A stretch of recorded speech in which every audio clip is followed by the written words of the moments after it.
The top 5 notes from the NBA you just should know right now because this stuff is fascinating. Here we go. Number 5. Josh Giddey went for 28 points, 11 boards, and 12 assists in his Madison Square Garden debut, leading the Thunder to a win over the Knicks in overtime. In so doing, he became the youngest player, he's 19, the youngest player in NBA history with a triple-double in consecutive games, and the youngest player with a triple-double at the Garden. And this is of particular interest, first of all, obviously for him, but also because Number 4. The Knicks right now may legitimately be the worst team in the NBA.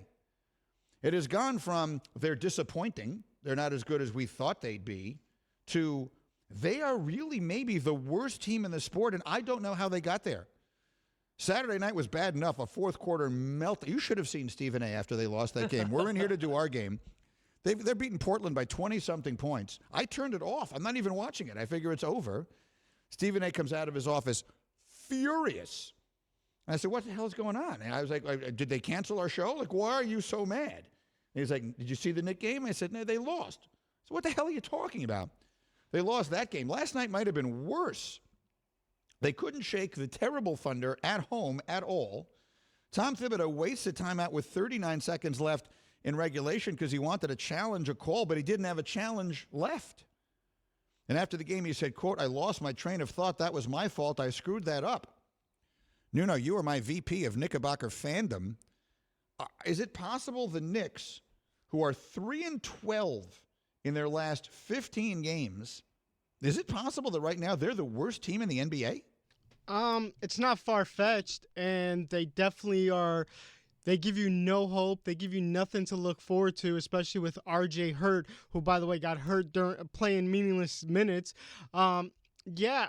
Unfortunately, we're at the point of when is it over for Tom Thibodeau? Well, it's going to get way worse before it gets better because our analytics tell us the Knicks are now opening a stretch, or they will post All-Star break, that is gauged to be the second hardest 9-game stretch any team will have in the NBA this season. I'm not going to run down for you who all the games are against, but they're going to get obliterated in all of them. So the Knicks, who are 3-12 in their last 15 games, in that stretch, only the Rockets and the Pistons have a worse record. It's going to get much, much worse before it begins to get better. Number 3. The Clippers beat Golden State yesterday. And Golden State's defense continues to struggle. The Clippers shot 56% from the floor. And I'm very proud now of my choice of Draymond Green as an all-star starter. I voted for him as an all-star starter, and he got beaten out by Andrew Wiggins, his teammate, for that spot. But I would point out that when Draymond Green plays, the Warriors this year are 28-6. When he doesn't, they're 14-10. When he plays, they average 100 points a game allowed. When he doesn't, they average 108 points per game allowed. So Draymond Green's an incredibly important piece of that Golden State puzzle, and I, again, am proud that I voted him a starter. Number 2. The Nets finally won. They had lost 11 straight games. They beat the Kings.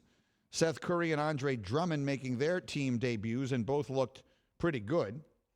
The Nets had their biggest home win since Halloween. It should be pointed out those guys have started to play, but James Harden has not.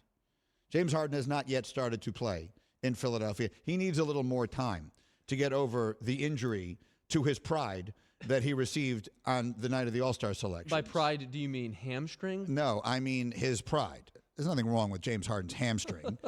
That when LeBron and KD and they let him and made him go last and everybody laughed. LeBron's like holding up that clipboard in his front of his face to keep from laughing at him, and Charles Barkley's laughing. Ernie is laughing at him for crying out loud.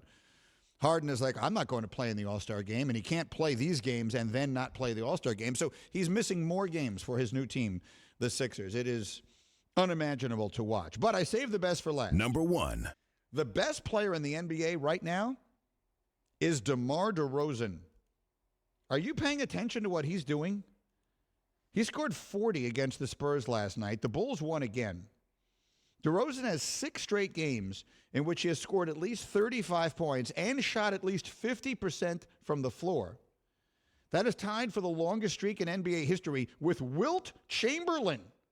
The entire history of players who've ever done that is Wilt Chamberlain and DeMar DeRozan. And that's it.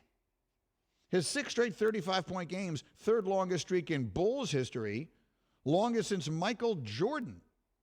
So let's talk about the company that DeMar DeRozan's play is keeping right now.